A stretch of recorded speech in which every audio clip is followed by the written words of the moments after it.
Kenapa Bapak memilih fokus infrastruktur dan perhubungan ini kemarin?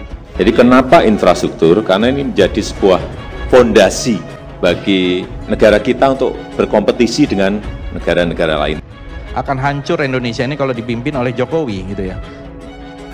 Jokowi itu sebenarnya gini, pokoknya yang rusak-rusak gitu ya. Saya malah ketawa gitu ya. Prestasi itu kalau melebihi dari apa yang ditargetkan, yang menurut saya jangan menipu rakyat lah. Membangun negara bukan cuma omong besar. Membangun negara butuh kerja besar. Membangun negara butuh fakta dan kenyataan, bukan menebarkan hoaks bagi rakyat. Nggak mau menonjolkan diri, tetapi terus menonjolkan kinerjanya, menurut aku itu sosok yang... Itu yang membuat Anda jatuh cinta waktu itu? Betul. Ya itu kan hanya untuk pencitraan. Ya. Pemudik yang melintas di Tol Trans Jawa Pejagan Malang mengaku puas dengan sarana mudik tahun ini. Semua presiden pasti membangun infrastruktur itu. Jadi itu bukan prestasi, seolah-olah infrastruktur ini menjadi etalase keberhasilan. Orang pinter banyak banget, Indonesia ini kelebihan orang pinter. Cuma kurang orang yang punya integrity, orang yang punya moral. Mau dijadikan itu semacam seolah-olah prestasi dari pemerintah sekarang. Padahal menurut saya itu bukan prestasi. Itu kewajiban biasa, rutin itu. Manfaat untuk lebaran, jangan berpikir kemana-mana. Manfaat untuk biar kita nanti bisa berlebaran, kita naik mobil. Alhamdulillah perjalanan lancar. Jarak tempuhnya gimana Pak? Jarak tempuh lebih cepat. Orang-orang ributin soal Jokowi, aku browsing siapa sih dia gitu. Saya mengagumi Jokowi ya, saya pelajari sifat-sifat yang positif, karakter yang positif dari seorang Jokowi. Dan makin aku tahu sosok Jokowi, makin kagum. Wah, dia nggak mau terima gajinya. Kemudian di beberapa cerita dia diundang di nonton wayang, disediakan tempat di depan. Dia nggak mau duduk di depan, dia mau dari belakang loncat pagar bersama rakyat gitu ya. Tadi saya dari dapil saya di Kabupaten Bogor, saya bertanya kepada masyarakat di Parung Panjang. 3 pertanyaan. Pertanyaan pertama, apakah hidup di era pemerintahan sekarang ini makin mudah atau makin susah? Jawabnya rata-rata makin susah. Saya rekam semua itu, di mana-mana juga. Wah, kalau ngomongin prestasi Jokowi selama 7 tahun ini, kita harus jujur. Bahkan jari tangan kita nggak cukup untuk menghitung. Fadli, tanya lagi. Bicara hoax, Fadli. Kemudian bicara hoax terus nggak berhenti Fadli. Jadi ya hoax terus yang dibicarain. BBM coba bagaimana? Jadi anggota naik jadi atau pimpinan turun? DPR, jadi pimpinan DPR harusnya jangan bicara hoax. Berhentilah menyebarkan kebohongan. Berhentilah membodohi rakyat.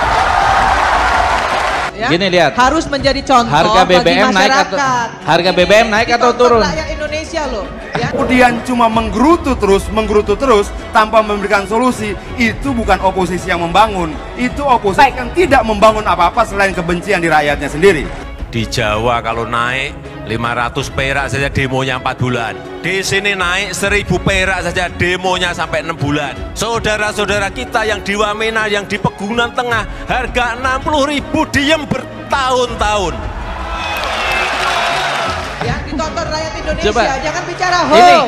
Ini yang politisi yang tidak ngerti. Bicara pada tempatnya, nggak usah bicara hoax. Ya. Bayangin waktu kecil saya dulu, hidup di bantaran sungai, di pinggir sungai, dalam sebuah kehidupan yang sangat sulit. Ya, dan sekarang ini saya sangat bersyukur sekali. Berikan sebuah jabatan yang saya bisa berbuat sesuatu, dan saya ingin melakukan sesuatu itu, Begitu banyak hal yang dilakukan Jokowi sejak dia menjabat. Dia tipe pekerja, bukan peserta lomba. Hasilnya bisa dirasakan, bukan cuma di angan-angan. Yang darahnya paling merah Jokowi. Maka peluang untuk mengadakan transformasi, perombakan budaya feodal sekarang ini. Anggota Parlemen Malaysia Lim Kok Siang mempertanyakan penanganan COVID-19 di negaranya kepada Menteri Kesehatan Malaysia, Khairy Jamaluddin, dengan membandingkan kondisi pandemi di Indonesia. Menurutnya, kasus COVID-19 di Indonesia lebih cepat turun dibanding dengan Malaysia. Padahal, jumlah populasi di Indonesia lebih besar dari Malaysia. Artinya Jokowi itu menjadi jawaban bahwa Indonesia ini membuka peluang siapapun menjadi apapun, selama itu baik buat bersama. Semua menjawab. Prestasi apa yang dimiliki Fadli di DPR hari ini? Coba sebutkan. Saya pengen tahu apa prestasi Fadli di DPR. Kalau ngomongin prestasi Jokowi selama 7 tahun ini, kita harus jujur. Bahkan jari tangan kita nggak cukup untuk menghitung. Mau mulai dari mana? Bubarkan Petral, itu baru Petral. Ada lagi Freeport. Baru di zaman Jokowi lah Freeport bisa kembali dan Indonesia punya saham mayoritas di sini. Jokowi itu presiden terbaik yang kita miliki saat ini. Ini fakta. Demi Allah, saya bersumpah akan memenuhi kewajiban Presiden Republik Indonesia dengan sebaik-baiknya dan seadil-adilnya. Jadi jangan bicara bahwa Pak Jokowi nggak punya prestasi. Saya kira. Kaca diri sendiri dulu, baru mengatakan orang nggak punya prestasi. Apa urusannya? Sekarang pembangunan infrastruktur masif di Papua. Dari ribuan kilometer jalan yang dibangun, tinggal belasan kilometer lagi, maka seluruh Papua akan terhubung. Ekonomi di sana akan bangkit, biaya hidup juga akan lebih murah, dan pendidikan juga kesehatan akan lebih merata. Siapapun boleh menjadi apapun, boleh bermimpi tentang apapun selama memang koridornya sederhana. Dia baik untuk kemanusiaan, dia baik untuk peradaban. Seorang profesor dari Singapura bernama Kishore Mahbubani memaparkan tulisan berupa pujian untuk Presiden Joko Widodo. Mahbubani menulis artikel berjudul The Genius of Jokowi dan menceritakan capaian Jokowi selama menjadi Presiden Indonesia. Tidak ada lagi kerja di zona yang nyaman. Kalau ada lembaga-lembaga yang tidak bermanfaat dan bermasalah, saya pastikan saya bubarkan. Tidak ada lagi kerja-kerja yang hanya rutinitas. Tidak ada lagi kerja-kerja yang monoton, yang begitu-begitu saja.